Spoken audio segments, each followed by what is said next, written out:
नमस्कार दोस्तों, स्वागत है आप सभी का आपका अपना यूट्यूब चैनल जीटीएम क्लासेस में। दोस्तों आज के इस वीडियो में क्लास 10th का विज्ञान का जो परीक्षा होने वाला है दोस्तों 15 फरवरी को, उसके लिए हम सब्जेक्टिव गेस क्वेश्चन आंसर लेकर आए हैं। दोस्तों शॉर्ट यानी जो आपको शॉर्ट क्वेश्चन आपके एग्जाम में पूछा जाता है वो उसका हम आपको इस वीडियो में काफ़ी शानदार प्रश्न सेलेक्ट करके लाए हैं दोस्तों आपके लिए। और ये वही सब प्रश्न दोस्तों जो सिर्फ और सिर्फ 100% आने का चांसेज आपके बोर्ड परीक्षा में, ठीक है। इसलिए दोस्तों बिना टाइम को वेस्ट किए हुए आज के यह शानदार वीडियो हम शुरू करते हैं और देखते हैं पहला प्रश्न। आपसे दिल से रिक्वेस्ट है कि दोस्तों आप पूरा वीडियो को देखिए और जो भी इसमें प्रश्न लिखा यानी करवा रहे हैं उसको अपने लैंग्वेज में हम लिख कर लाए हैं पूरी आसान तरीके से, जिसे आप अच्छी तरह से एक बार में पढ़कर आसानी पूर्वक याद कर सकते हैं, ठीक है। तो चलिए हम देखते हैं पहला प्रश्न। पहला प्रश्न में पूछा जा रहा है कि तारे क्यों टिमटिमाते हैं। काफ़ी महत्वपूर्ण प्रश्न है। देखिए 2021 और 2018 बोर्ड परीक्षा में पूछा हुआ है और 2023 बोर्ड परीक्षा के लिए यह काफ़ी महत्वपूर्ण है दोस्तों, ठीक है। इसलिए आप लोग अच्छी तरह से इसे याद कर लीजिएगा। देखिए आपको आंसर किस तरह से लिखना है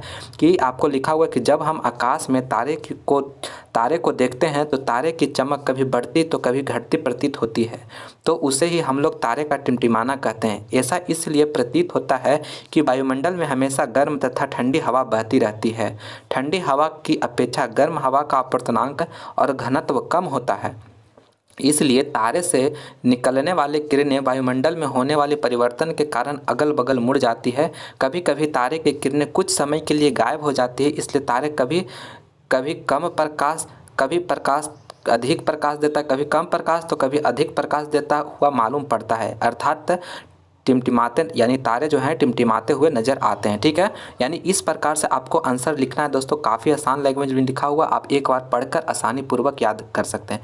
यानी इसमें आपसे पूछा जा रहा था कि तारे क्यों टिमटिमाते हैं। तो दोस्तों आप लोग भली भांति जानते हो कि हमारा जो आकाश बना हुआ है वायुमंडल से मिलकर बना हुआ है, ठीक है। तो उसमें बहुत तरह गर्म हवाएँ भी रहती है, ठंडी हवाएँ भी रहती है, ठीक है।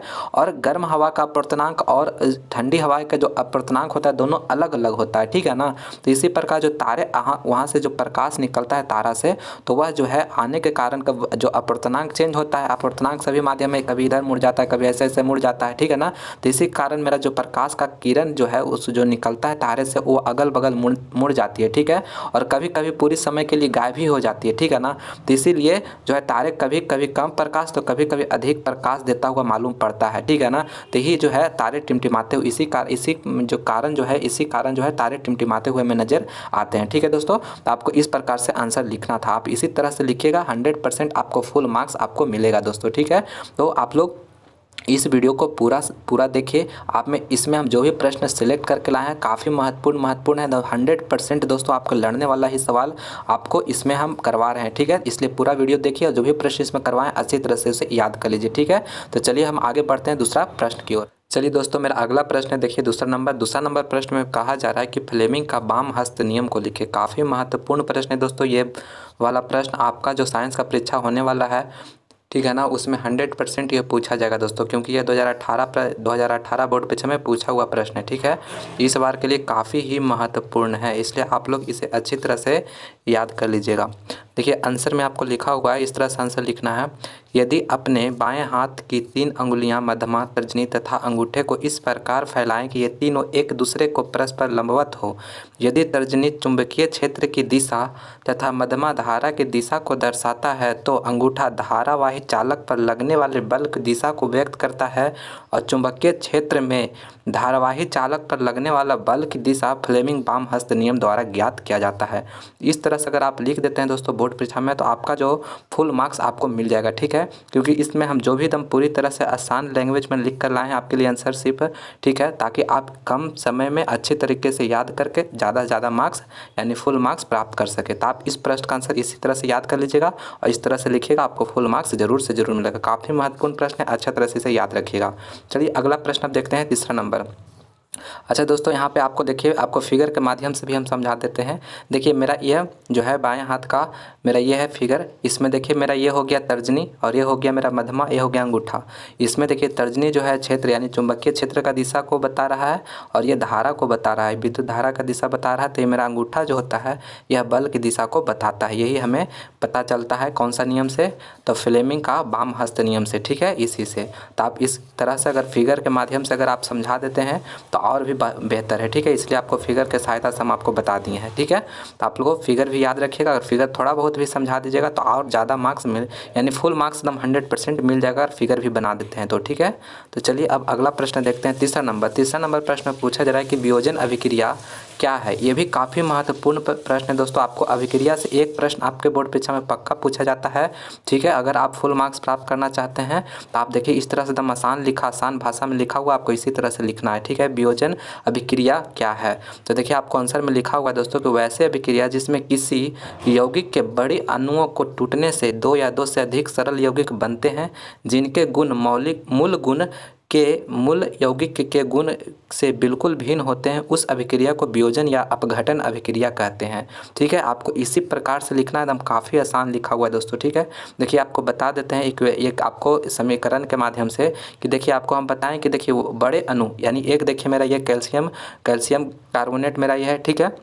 यह एक बड़ा अणु है जो टूट कर देखिए दो को सरल, यानी कि ये कैल्शियम ऑक्साइड और कार्बन डाइऑक्साइड में टूट रहा है, दो को देखिए सरल यौगिक बनते हैं, ठीक है ना। एक बड़ा जो अणु होता है वो टूट कर दो सरल अणु बनता है, तो इस प्रकार और दोनों का जो इसका जो मूल प्रकृति है ये दोनों का है, दोनों का अलग अलग हो जाता है, बिल्कुल भिन्न हो जाता है, ठीक है ना। तो इसी को क्या कहते हैं, वियोजन या अपघटन अभिक्रिया कहते हैं, ठीक है। इस तरह से आप लिख दीजिएगा और ये एक दो आपको एग्जाम्पल उदाहरण दे देना है, आपको एकदम फुल मार्क्स आपको पक्का मिल जाएगा दोस्तों, ठीक है। तो देखिए मेरा प्रश्न क्या था कि वियोजन अभिक्रिया क्या है, यानी वियोजन अभिक्रिया को डिकम्पोजिशन रिएक्शन बोलते हैं।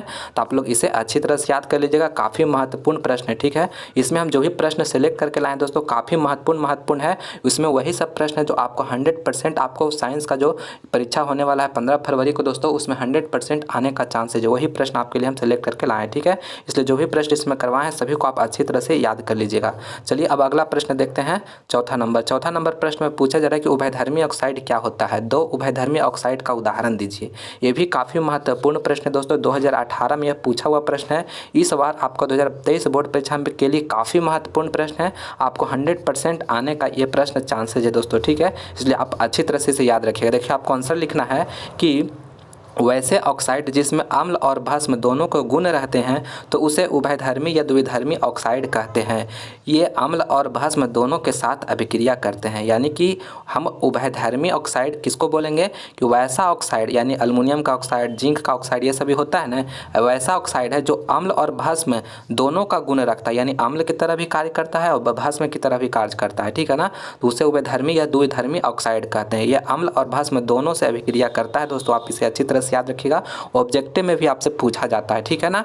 आप अल्युमिनियम ऑक्साइड और जिंक ऑक्साइड ये नाम याद रखिएगा, यही जो है दो है उभयधर्मी ऑक्साइड का उदाहरण है, ठीक है। आपको देखिए दो रिएक्शन भी लिख दिए हैं इस तरह से, आप इसे भी याद कर सकते हैं, ठीक है। चलिए अब अगला प्रश्न देखते हैं, पाँचवा नंबर प्रश्न में देखिए पूछा जा रहा है कि मछली, मच्छर, केचुआ और मनुष्य के मुख्य श्वसन अंगों के नाम लिखें, ठीक है। देखिए आपको इस तरह से प्रश्न पूछा जाता है, ये 2014 और 2021 बोर्ड परीक्षा में पूछा हुआ प्रश्न है, यानी जो दम महत्वपूर्ण प्रश्न दोस्तों 100% आने का जो चांसेज है दोस्तों, वही सब प्रश्न हम चुने हैं इस वीडियो में, ठीक है। इस वीडियो में जो भी हम प्रश्न सेलेक्ट करके लाए हैं सिर्फ और सिर्फ वही प्रश्न किए लाए हैं जो 100% आने का चांस है, जिसे पूरी तरह से याद कर लीजिए। देखिए आपको आंसर लिखना है कि इस मछली का श्वसन अंग गलफड़ा है, यानी मछली जो सांस लेती है दोस्तों किससे लेती है, गलफड़ा से लेती है, ठीक है। और मच्छर का श्वसन अंग ट्रैकिया है, ठीक है, ट्रैकिया। और केचुआ जो है दोस्तों श्वसन अंग त्वचा, केचुआ का श्वसन अंग क्या है, त्वचा है। और मनुष्य का श्वसन अंग क्या है, फेफड़ा, यानी हम लोग किससे सांस लेते हैं, फेफड़ा से लेते हैं। मछली किससे लेती है, गलफड़ा से लेती है। ये सभी आपको याद रखना है, ठीक है। 4 का पूछा जा रहा था, ये आपको सभी को याद रखना है, ठीक है ना, याद रखिएगा। आपको ऑब्जेक्टिव में भी पूछ सकता है, ठीक है ना। तो आपको इतना अगर आपको पूछा जा रहा है तो इतना अगर इस तरह से लिख देते हैं तो आपको फुल मार्क्स यानी पक्का मिल जाएगा, ठीक है।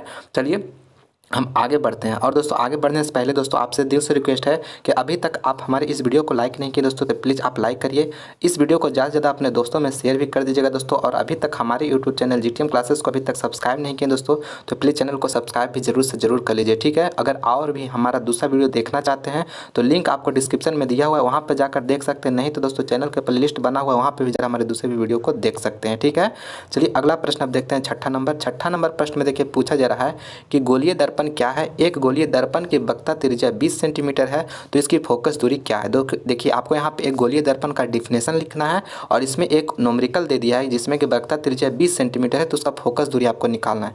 2020 में पूछा हुआ है, 2023 के लिए एकदम काफ़ी महत्वपूर्ण प्रश्न है दोस्तों, 100% आने का चांसेज है। इसीलिए आपके लिए हम शानदार यानी आसान भाषा में एकदम लिख कर लाए हैं। आपको इतना लिखा हुआ, इतना में आप पढ़कर अच्छी तरह से लिख सकते हैं एग्जाम में। देखिए आपको क्या लिख कर लाए हैं दोस्तों आंसर में कि गोलीय दर्पण उस दर्पण को कहते हैं जिसकी परावर्तक सतह किसी खोखले गोलक का एक भाग होती है, अर्थात गोलीय दर्पण परावर्तक सतह अंदर की ओर या बाहर की ओर वक्रित होता है। यानी गोलीय दर्पण का जो परावर्तक सतह होता है या चाहे तो अंदर की ओर या बाहर की ओर वक्रित होता है। ठीक है, गोलीय दर्पण को कांच के एक टुकड़े को कलई या रजित, कलई मतलब रंग कर दोस्तों, ठीक है, कर बनाया जाता है। जब दर्पण की परावर्तक सतह अंदर की ओर वक्रित हो, यानी कि जब दर्पण का परावर्तक सतह अंदर की ओर वक्रित हो, जैसे देखिए दोस्तों ये मेरा दर्पण है, अंदर की ओर वक्रित, परावर्तक सतह अंदर की ओर वक्रित है और बाहर वाला जो है रंगा हुआ है, तो ये कौन सा दर्पण हो जाएगा? यह मेरा अवतल दर्पण हो जाता है। ठीक है, और जब दर्पण का परावर्तक सतह बाहर की ओर वक्रित है, यानी कि परावर्तक सतह यह बाहर की ओर वक्रित है और अंदर में ये रंगा हुआ है, तो ये कौन सा हो जाता है? यह मेरा उत्तल हो जाता है दर्पण, यह हो जाता है अवतल दर्पण। ठीक है ना, तो इसीलिए तो यह उत्तल दर्पण कहते हैं। इस तरह से आपको फिगर के माध्यम से भी समझा दिए हैं। आपको इसी तरह से इतना लिख देना, इतना नहीं तो और थोड़ा सा समझकर आप छोटा सा आप आंसर लिख सकते हैं। और इसमें एक न्यूमेरिकल है वो भी आपको देखिए बता देते हैं। आपको देखिए गोलीय दर्पण बताया दिया हुआ जिसमें वक्रता त्रिज्या 20 सेंटीमीटर है तो फोकस दूरी बताना है। तो देखिए दोस्तों वक्रता त्रिज्या बराबर फार्मूला आप याद रखिएगा कि एक वक्रता त्रिज्या आर बराबर फार्मूला होता है दोस्तों, सॉरी आर बराबर नहीं होता है दोस्तों, एफ बराबर होता है, वो आर बटा के 2 होता है। ठीक है, आपको क्वेश्चन में आर बराबर जो दिया हुआ है वो कितना दिया हुआ है? 20 सेंटीमीटर आपको दिया हुआ है, 20 सेंटीमीटर आर आपको दिया हुआ त्रिज्या।